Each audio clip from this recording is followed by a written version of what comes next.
नमस्कार साथियों, कमल education point में आप सभी का स्वागत है। तो आज भारत के इतिहास का बहुत महत्वपूर्ण टॉपिक है, भारत में जजिया कर का इतिहास। तो आज इस टॉपिक को हम डिस्कस करेंगे और इस टॉपिक के बारे में जितने भी फैक्ट मुझे अलग अलग स्रोतों से मिले हैं सारे मैं क्लब करके आपके लिए लेके आया हूँ। तो इस वीडियो में हम पढ़ेंगे कि जजिया कर की अवधारणा क्या रही है, जब इस्लाम की स्थापना हुई थी तो जजिया कर किस तरह से अस्तित्व में आया था, और जो जजिया कर है वो कितने प्रकार का था, ठीक है, और किस प्रकार का ये कर है, ये जजिया कर किन किन लोगों से लिया जाता था, किन किन लोगों से नहीं लिया जाता था, और जो व्यक्ति जजिया कर देता था उसे जजिया कर देने की एवज में आखिर क्या चीज़ मिलता था, ठीक है। और इसके अलावा जजिया कर के संबंध में भारत में बहुत सारे राजाओं के नाम आते हैं, मुस्लिम शासकों के नाम आते हैं कि कौन कौन से वो शासक हैं जिन्होंने अपने अपने राज्यों में जजिया कर लागू किया था। बहुत सारे ऐसे शासक हैं जिन्होंने जजिया कर को अपने राज्य में ख़त्म किया था। बहुत सारे शासक ऐसे हैं जिन्होंने जजिया कर के स्वरूप को बदलने का प्रयास किया था। और इसके अलावा जजिया कर की करों की जो दर है उनमें परिवर्तन किया था, या जिन लोगों से जजिया कर नहीं लिया जाता था पूर्व में उन लोगों पर जजिया कर लगाना शुरू किया। तो ऐसे शासकों के नाम बहुत इंपॉर्टेंट है हमारे इस वीडियो के लिए। तो इन सारी चीज़ों पर हम यहाँ पर डिस्कस करेंगे और उम्मीद करता हूँ कि इस वीडियो से बाहर जजिया कर के संबंध में मुझे नहीं लगता कुछ होगा, और इसके बाद आपको शायद जजिया कर के बारे में कोई भी कन्फ्यूजन आपको नहीं होगा। तो शुरू करते हैं जजिया कर के बारे में। तो जजिया कर कब से अस्तित्व में आया? तो जब से इस्लाम अस्तित्व में आया उसके बाद से जजिया कर भी अस्तित्व में आया। तो जब इस्लाम की स्थापना होती है तो बहुत सारे इस्लामिक राष्ट्रों का गठन होता है। तो इस्लामिक राष्ट्रों का गठन होगा तो वहाँ के जो राष्ट्राध्यक्ष होंगे यानी कि जो राजा महाराजा होंगे वो भी क्या होंगे? मुसलमान होंगे, और आबादी भी क्या होगी? मुसलमान ही होगी। तो कहने का मतलब यह है कि जहाँ का राजा मुसलमान होगा तो वो अपने इस्लामिक नियमों को अपने राज्य में लागू करेगा। तो ऑब्वियस सी बात है कि उस राज्य में इस्लाम का बोलबाला होगा, और जो गैर इस्लामिक व्यक्ति होंगे उन्हें राज्य में रहने का अधिकार नहीं होगा। लेकिन बहुत सारे राज्य ऐसे भी होंगे जहाँ पर कोई गैर इस्लामिक व्यक्ति रह रहे होंगे, तो आखिर उनका क्या होगा, ठीक है। तो जो इस्लामिक राष्ट्र हमारे दुनिया में उस समय अस्तित्व में थे, ठीक है, जब जजिया कर की अवधारणा सामने आई थी तो वहाँ पर क्या था कि केवल मुस्लिमों को ही उन राष्ट्रों में रहने का अधिकार था, और जो गैर इस्लामिक लोग हैं, ठीक है, वो यदि उन राष्ट्रों में रहेंगे तो उन्हें कर देना पड़ेगा। इसी कर का नाम है जजिया कर, ठीक है। तो सबसे पहले ये तो समझ में आ गया होगा कि जजिया कर किस प्रकार का कर है। तो जजिया कर एक धार्मिक कर है। ये कौन देते थे? ये देते थे गैर इस्लामिक लोग। गैर इस्लामिक में केवल हिंदू ही नहीं आते, गैर इस्लामिक में हिंदू भी आएंगे, बौद्ध भी आएंगे, जैन आएंगे, ईसाई आएंगे, पारसी आएंगे, यानी कि जो भी मुसलमान को छोड़कर जो भी अन्य हैं, यदि ये लोग किसी इस्लामिक राष्ट्र में रहेंगे तो वहाँ पर इनको एक कर देना पड़ेगा। उसका नाम क्या है? जजिया कर है। तो एक बात तो समझ में आ गया होगा कि जजिया कैसा कर है। जजिया एक धार्मिक कर है। इसके बाद अब हम आगे बढ़ते हैं। देखिए ये जजिया कर आखिर किन किन लोगों से लिया जाएगा। तो देखिए जजिया कर हमेशा ध्यान में रखिएगा, जो इसकी मूल अवधारणा रही है जजिया कर लगाए जाने की, तो वो रही है कि ये जजिया कर केवल पुरुषों से लिया जाएगा, और वो भी उन पुरुषों से जो वयस्क हैं और समर्थ हैं, ठीक है। तो जजिया कर किन से लिया जाएगा? केवल पुरुषों से लिया जाएगा, और ऐसे पुरुषों से लिया जाएगा जो वयस्क हैं और समर्थ हैं। अब प्रश्न उठता है कि आखिर किन किन लोगों से जजिया कर नहीं लिया जाएगा। तो नंबर 1 है वृद्ध, जो बुजुर्ग लोग होंगे उनसे नहीं लिया जाएगा। नंबर 2 है बच्चों से नहीं लिया जाएगा। नंबर 3 जो है वो है महिलाओं से नहीं लिया जाएगा। चौथा है जो अपंग हो या विकलांग होंगे उनसे नहीं लिया जाएगा। पांचवा है जो सैनिक है, मोस्ट इंपॉर्टेंट है, ठीक है। सैनिक ही गड़बड़ करता है, क्यों? क्योंकि सैनिक आपका पुरुष भी है, युवा भी है, समर्थ भी है, सब कुछ भी है, लेकिन ध्यान रखना सैनिक से जजिया कर नहीं लिया जाता है, ठीक है। और अगला है देखो सन्यासी, ये जो पंडित, पुजारी, धर्मगुरु, इस प्रकार के जो लोग होंगे इन सबसे जजिया कर नहीं लिया जाएगा। हालांकि ये मूलतः उदाहरण, आगे बहुत सारे शासक ऐसे आएंगे जो इन पर भी जजिया कर लगाने का प्रयास करेंगे, ठीक है। तो आपसे प्रश्न पूछा जाएगा कि जजिया कर किन किन से नहीं लिया जाता है। तो ध्यान रखना जजिया कर केवल उनसे लिया जाएगा जो पुरुष होंगे, दूसरा वयस्क होंगे और समर्थ होंगे, ठीक है। कमाने वाले होंगे, जो कमाने वाले नहीं होंगे उनसे नहीं लिया जाएगा, ठीक है।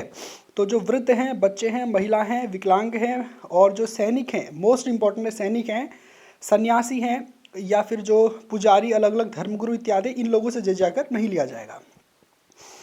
तो ये कॉन्सेप्ट हमारा क्लियर हो गया होगा। अच्छा, दूसरी लाइन में मैंने लिखा है कि यह एक सुरक्षा कर है, और तीसरी लाइन में मैंने लिखा है कि यह प्रति व्यक्ति करता है। इनका मतलब हम समझते हैं।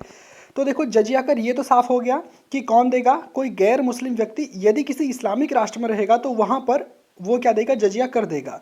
तो एक गैर मुस्लिम व्यक्ति किसी इस्लामिक राष्ट्र में रहकर वो कर दे रहा है, तो उस कर के बदले उस व्यक्ति को आखिर क्या क्या मिलेगा, उन चीज़ों के बारे में हम देखते हैं। तो ऐसा व्यक्ति जो किसी गैर इस्लामिक राष्ट्र में रहेगा, ऐसा व्यक्ति जो किसी इस्लामिक राष्ट्र में रहेगा और गैर मुसलमान होगा, तो जजिया कर देने के बदले उसको 3 चीज़ें मिलेंगी। नंबर 1, उसे क्या मिलेगा, अपने धर्म का अनुसरण करने का पूरा अधिकार होगा। ठीक, अपने त्यौहार मना सकेगा और सामाजिक और नैतिक मान्यताओं के अनुसार जो भी उसके वस्त्र पहनने होंगे, जो किसी धर्म विशेष के जो वस्त्र होते हैं उनको पहन सकेगा। कहने का मतलब है कि यदि कोई व्यक्ति जजिया कर दे रहा है, ठीक है, तो उसे अपने धर्म के अनुसरण, आचरण इत्यादि करने का अधिकार होगा, उसे अपने धर्म के वस्त्र पहनने का अधिकार होगा, अपने सारे के सारे त्यौहार मनाने का अधिकार होगा। ठीक है। नंबर 2, उसे अपनी संपत्ति, अपनी और अपने परिवार की सुरक्षा और अपने सम्मान की रक्षा करने का अधिकार होगा। ठीक है। तो जो दूसरी लाइन मैंने रखी है, यह क्या है, एक सुरक्षा कर भी हो गया। क्यों? क्योंकि जजिया कर गारंटी दे रहा है कि जो इस्लामिक राष्ट्र है वो आपकी संपत्ति, आपके सम्मान और आपके परिवार की सुरक्षा सुनिश्चित करेगा। तो जजिया कर क्या हो गया, अपने आप में एक सुरक्षा कर भी हो गया। तीसरा जो बहुत ही इम्पॉर्टेंट है वो ये है कि उस व्यक्ति को सैन्य कार्यों में नहीं लगाया जाएगा, उस व्यक्ति को सैन्य कार्यों से क्या होगी, मुक्ति होगी। तो कहने का मतलब ये है कि ऐसा व्यक्ति जो गैर मुस्लिम है और किसी इस्लामिक राष्ट्र में रह रहा है और वहाँ पर जजिया कर दे रहा है, तो उसको सेना में भर्ती करने की क्या होगी, आज़ादी होगी, यानी कि उसको सेना में भर्ती होने से आज़ादी होगी सैन्य कार्य से। हालांकि अगर व्यक्ति स्वयं से सेना में भर्ती होना चाहता है तब की बात अलग है। देखो, आज की सेना का संगठन अलग है, उस समय की सेना अलग थी।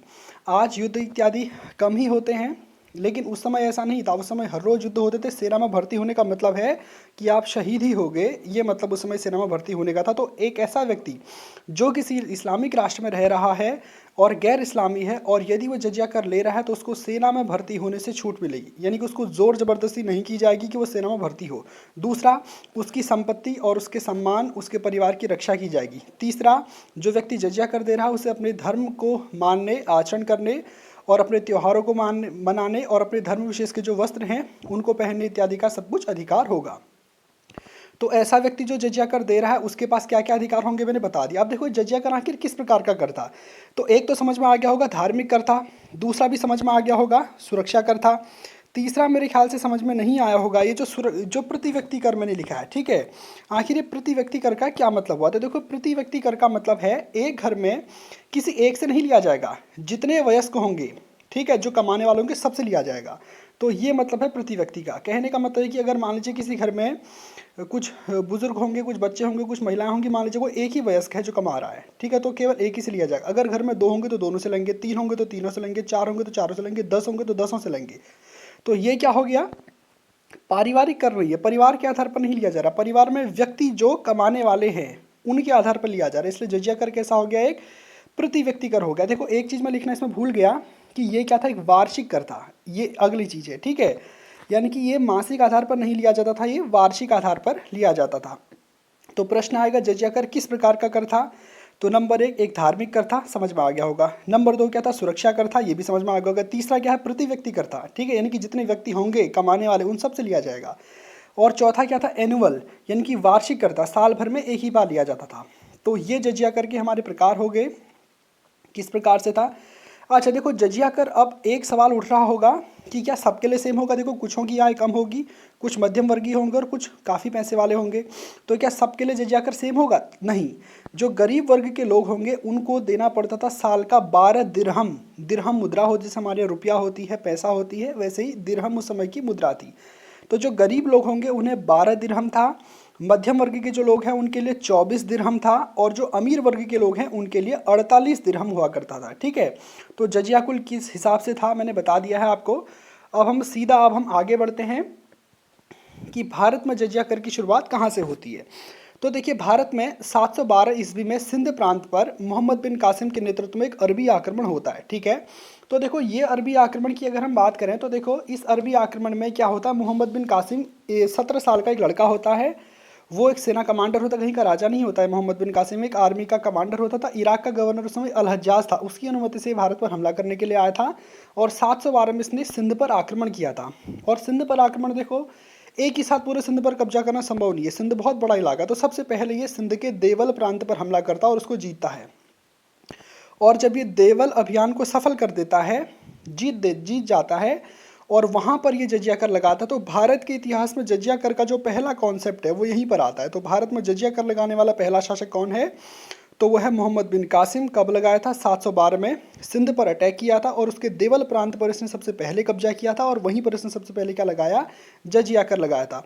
अच्छा, अब प्रश्न उठता है कि इस बात की जानकारी हमें कहाँ से मिलती है? तो इस बात की जानकारी एक बुक है, इसका नाम है चचनामा।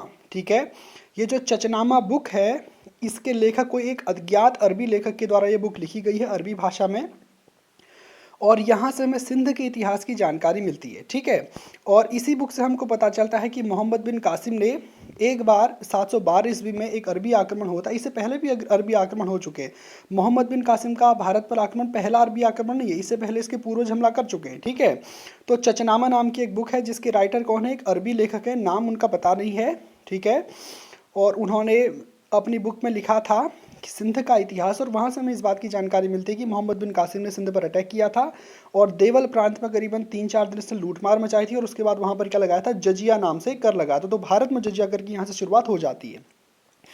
तो प्रश्न पूछा जाएगा कि भारत के इतिहास में सबसे पहले जजिया कर कहाँ पर लगा था? सिंध के देवल प्रांत में लगा था। कब लगा था? 712 में। किसने लगाया था? मोहम्मद बिन कासिम ने लगाया था। इसकी जानकारी कहाँ से मिलती है? एक अरबी भाषा की बुक है, इसका नाम है चचनामा। चचनामा बुक से कहाँ के इतिहास की जानकारी मिलती है? तो सिंध के इतिहास की जानकारी मिलती है। अच्छा, जो नसरुद्दीन कुवाचा है आगे चलकर शासक बनता है सिंध का। नसरुद्दीन कुवाचा के समय अबू बकर कूफी एक विद्वान है, इसने इसका फारसी में अनुवाद किया था। मोस्ट इंपॉर्टेंट, देखो जो कुतुबुद्दीन ऐबक है ना, 1206 में जब मोहम्मद गौरी की मृत्यु हो जाती है तो दिल्ली सल्तनत कुतुबुद्दीन ऐबक को मिल जाती है। ठीक है, और उसी के समकक्ष ये नसरुद्दीन कुवाचा हुआ करता था। इसको हमारा मुल्तान और सिंध का प्रांत मिलता है, और जो यलदौज है उसको गजनी का क्षेत्र मिलता है। तो ये नसरुद्दीन कुवाचा वो कुतुबुद्दीन ऐबक का ही समकालीन था। तो ये जो सबसे पहला अटैक होता है मोहम्मद बिन कासिम का, वो होता है देवल प्रांत में, उसको जीता और वहाँ पर क्या लगता है? जजिया कर लगता है। और मोहम्मद बिन कासिम लगभग 1-1.5 साल के आसपास यहाँ पर रहता। 17 साल का लड़का, उसने इतना सब कुछ किया और 1-1.5 साल के बाद ये खलीफा इससे परेशान हो जाता और उसने इसकी हत्या करवा दी थी। तो भारत में जजिया कर की शुरुआत किसने की? मोहम्मद बिन कासिम ने की। अब हम जजिया कर में आगे बढ़ते हैं। देखिए, एक गहड़वाल वंश का नाम आता है। इसका नाम मैं यहाँ पर क्यों लेके आया ये मैं बताऊंगा। देखो, इसका जजिया कर से कोई संबंध नहीं है। ठीक है, देखो गहड़वाल वंश की अगर मैं बात करूँ तो कन्नौज के आसपास के इलाके में इस वंश का कब्जा हुआ करता था। और देखो, पृथ्वीराज चौहान का जो प्रतिद्वंदी जयचंद था, ठीक है, तो जयचंद इसी गहड़वाल वंश का था। इसी जयचंद के पूर्वजों ने अपने राज्य क्षेत्र में एक तुरुष्क दंड कर लगाया था। ठीक है, और ये जो तुरुष्क दंड कर था ये मुसलमानों से लिया जाता, जैसे हिंदुओं से जजिया कर लिया जाता था, गैर मुस्लिमों से जिस तरह से जजिया कर लिया जाता था, वैसे ही उस समय, ठीक है, गहड़वाल वंश के शासकों ने अपने राज्य में तुरुष्क दंड कर नाम से कर लगाया था, जो मुस्लिमों से लिया जाता था। ठीक है, गैर हिंदुओं से लिया जाता था। तो प्रश्न पूछा जाएगा तुरुष्क दंड कर किस प्रकार का कर था? तो ये क्या था? गैर हिंदुओं पर लगने वाला कर था, यानी कि मुसलमानों पर लगने वाला कर था। और ये कर किसने लिया? ये गहड़वाल वंश के शासकों ने लिया था। ठीक है, तो ये मेरे ख्याल से कॉन्सेप्ट क्लियर हो गया होगा। जो जय सिंह था उसी के पूर्वज लोग थे गहड़वाल वंश के। जय सिंह भी गहड़वाल वंश का ही शासक था। इसने मोहम्मद गौरी की सहायता की थी, इसलिए इसको क्या कहा जाता है? धोखेबाज कहा जाता है। इतिहास में भारत में गद्दार की संज्ञा दी जाती है। तो इसी के पूर्वज लोग थे गहड़वाल वंश के।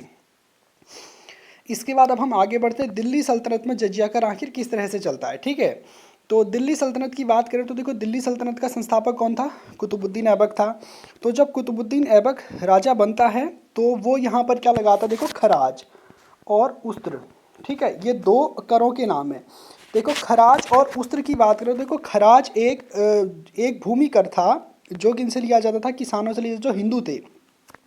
खराज जो है वो हिंदू किसानों से लिया जाता था, उस्त्र जो है जो मुस्लिम किसानों से लिया जाता था। तो खराज और उस्त्र की शुरुआत कौन करता है? आपका कुतुबुद्दीन ऐबक। कुतुबुद्दीन ऐबक थोड़े ही समय तक राजा रहता है, उसका नया कौन आ जाता है? इल्तुतमिश आ जाता है। तो देखो, दिल्ली सल्तनत में बहुत सारी किताबों में लिखा रहता है कि दिल्ली सल्तनत में जजिया कर को शुरू करने का श्रेय इल्तुतमिश को दिया जाता है। और बहुत सारी किताबों में रहता है कि दिल्ली सल्तनत में सर्वप्रथम जजिया कर को शुरू करने का श्रेय फिरोज शाह तुगलक को रहता है। ठीक, अब देखो इन दोनों में फ़र्क क्या है मैं आपको बताऊंगा। जो इल्तुतमिश है, इल्तुतमिश के समय खराज और उस्त्र दोनों लिए जा रहे थे। ठीक है, खराज हिंदू किसानों से लेते थे, उस्त्र जो है मुस्लिम किसानों से लेते थे। तो देखो, इल्तुतमिश ने किया जजिया की वसूली शुरू की लेकिन अलग से नहीं की, वो खराज में ही क्या कर दिया, इसको ऐड कर दिया। कहने का मतलब यह है कि इल्तुतमिश के समय पृथक रूप से जजिया का नाम का कोई कर नहीं था, खराज कर था, उसी में उसने क्या कर दिया, जजिया कर को भी शामिल करके वसूलना शुरू कर दिया। तो ये इल्तुतमिश ने किया था। और आगे चलकर जो हमारा फिरोज शाह तुगलक है, फिरोज शाह तुगलक ने क्या किया, खराज और जजिया दोनों को अलग किया और पृथक रूप से एक तरह से जजिया कर शुरू करने की शुरुआत दिल्ली सल्तनत में किसको जाती है, तो वो जाती है फिरोज शाह तुगलक को। ठीक है। और फिरोज शाह तुगलक ने एक और काम किया, इसने क्या किया, ब्राह्मणों पर भी जजिया कर लगाया। बहुत ही इंपॉर्टेंट सवाल है। ठीक है। तो दिल्ली सल्तनत के इतिहास में ब्राह्मणों पर जजिया कर सबसे पहले किसने लगा, नहीं, इतिहास में सबसे पहले ब्राह्मणों पर जजिया कर फिरोज शाह तुगलक ने ही लगाया था। और देखो फिरोज शाह तुगलक के इस फैसले के खिलाफ जो है ब्राह्मण काफ़ी आक्रोशित हो गए थे।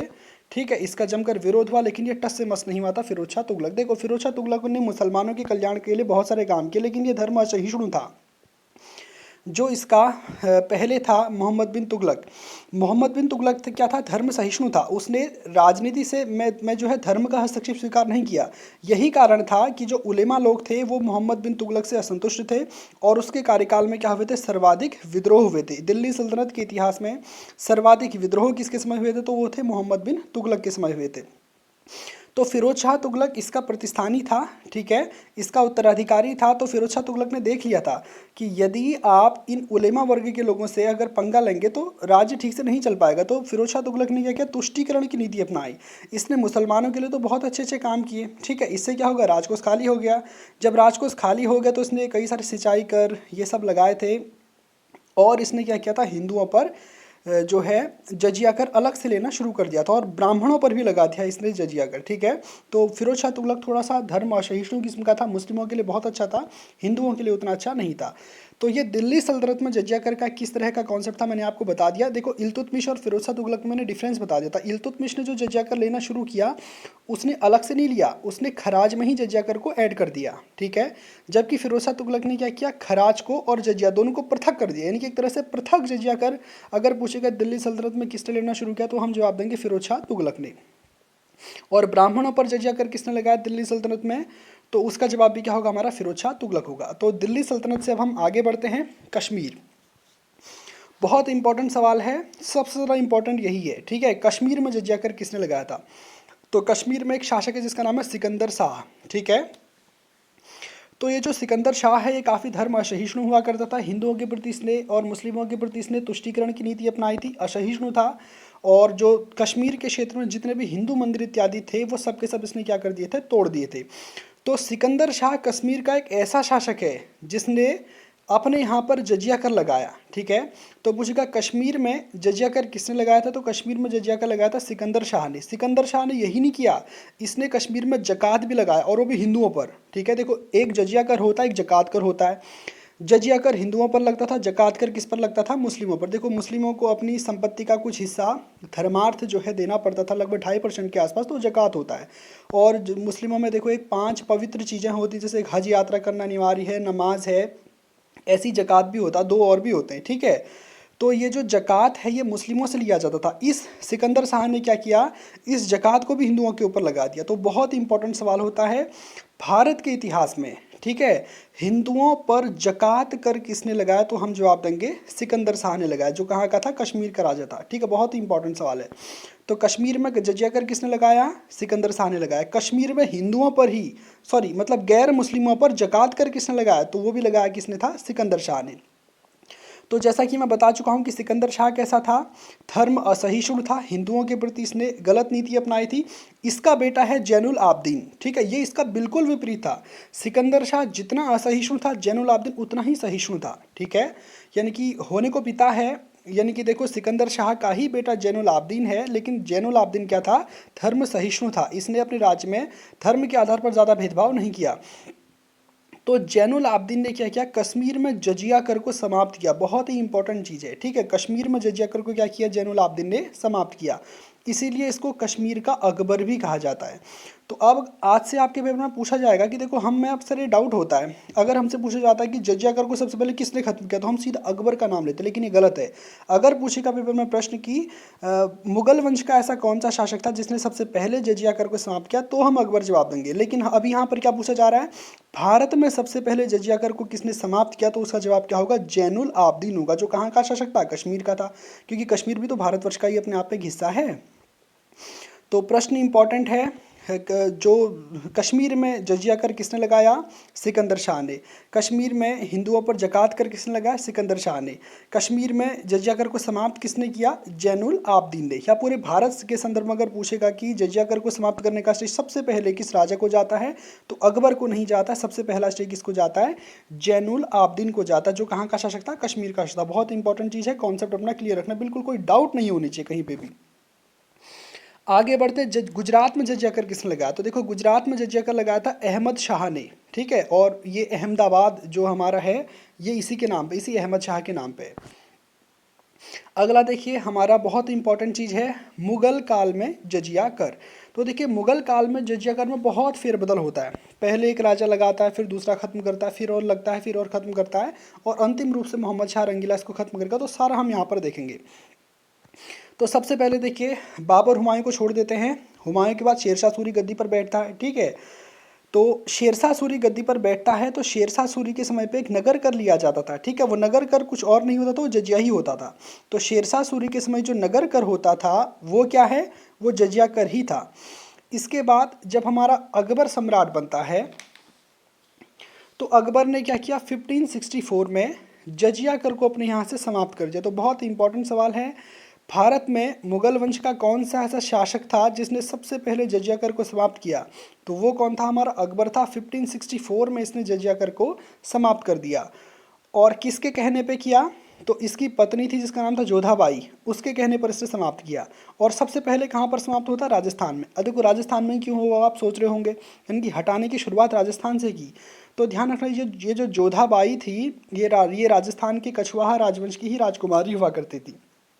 तो इसलिए सबसे पहले हटाने की शुरुआत राजस्थान से की थी। तो इंपॉर्टेंट सवाल है, मुगल वंश का कौन सा ऐसा शासक था जिसने जजिया कर को समाप्त किया, अकबर। कब किया, 1564 में किया। कहाँ से शुरू किया, राजस्थान से शुरू किया। किसके कहने पर शुरू किया, जोधाबाई के कहने पर शुरू किया, सॉरी जोधाबाई के कहने पर जजिया कर खत्म किया, ठीक है। और आगे चलकर बताया जाता है कि 1575 के आसपास ये जजिया कर पुनः लागू हो गया था, लेकिन कुछ ही समय बाद पुनः जो है इसको खत्म कर दिया गया। तो अकबर के बाद जहांगीर और शाहजहां के कार्यकाल में जजिया कर का कोई ऐसा कॉन्सेप्ट नहीं है, उसके समय में जजिया कर नहीं वसूला जाता था।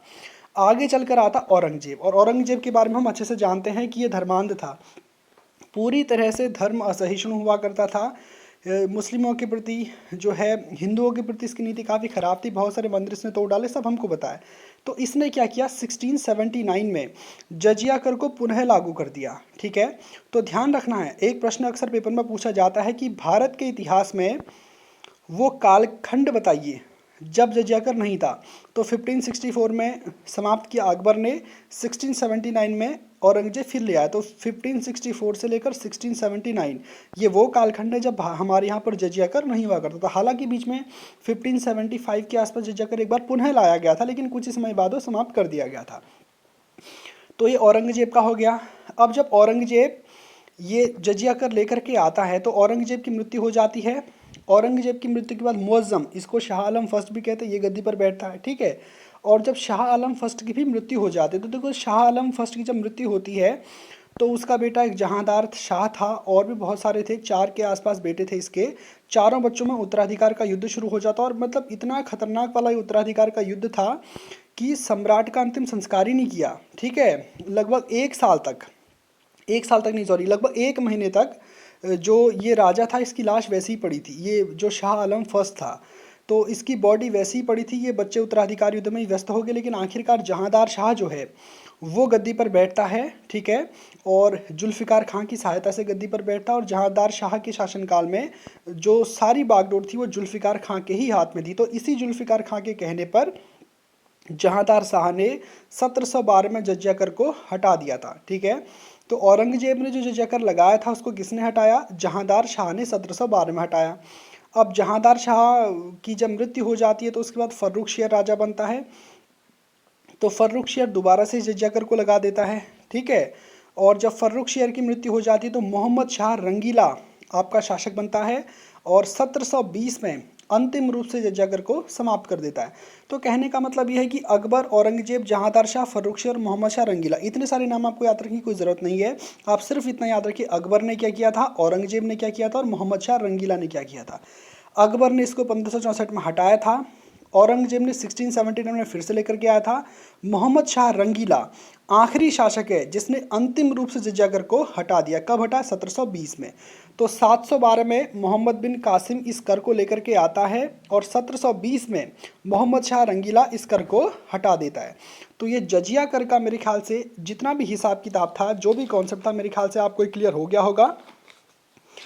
तो इतिहास में देखो ऐसे हैं कि बहुत सारे ऐसे छोटे छोटे हमारे यहाँ पर फैक्ट है जो अक्सर हमारे छूट जाते हैं, ठीक है।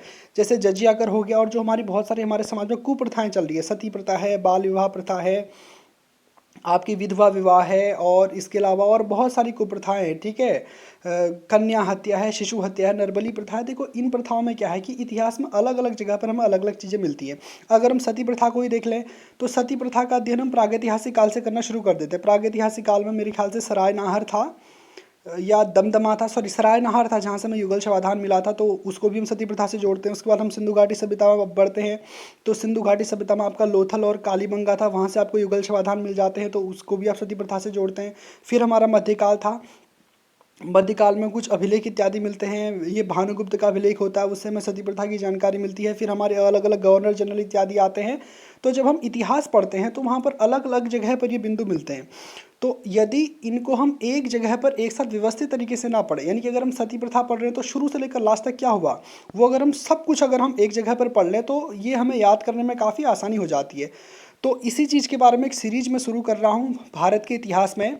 इसका पहला वीडियो मैंने जजिया कर के बारे में बनाया है, इसके बाद मैंने सती प्रथा पर भी इसका एक वीडियो बनाया है जो मैं बहुत जल्द अपलोड कर दूंगा। और उसके अलावा जितने भी हमारे जो समाज में जो उन्मूलन कार्यक्रम इत्यादि चले थे, ये कुप्रथाओं के खिलाफ, इनसे रिलेटेड देखो किस गवर्नर जनरल ने क्या किया, अलग अलग पढ़ने में कॉन्सेप्ट क्लियर नहीं होते। यदि हम एक चीज़ पढ़ेंगे और उसमें शुरू से लेकर लास्ट तक अगर हम क्लियर कर लेंगे तो मेरे ख्याल से बहुत अच्छा होगा। तो उम्मीद करता हूँ कि बच्चों को ये सीरीज़ शुरू आएगी। इसका पहला वीडियो जजिया कर से रिलेटेड है, तो जो बच्चे पढ़ना चाहते हैं या फिर आपको ऐसा लगता है कोई एक ऐसा टॉपिक है तो कमेंट बॉक्स में कमेंट करके मुझे बताइएगा, मैं उस पर वीडियो लेकर के आऊँगा। तो आज की वीडियो में फ़िलहाल इतना ही है। मेरे ख्याल से जजिया कर का कॉन्सेप्ट आपको क्लियर हो गया होगा। मिलेंगे नई वीडियो में, तब तक के लिए गुड बाय, धन्यवाद।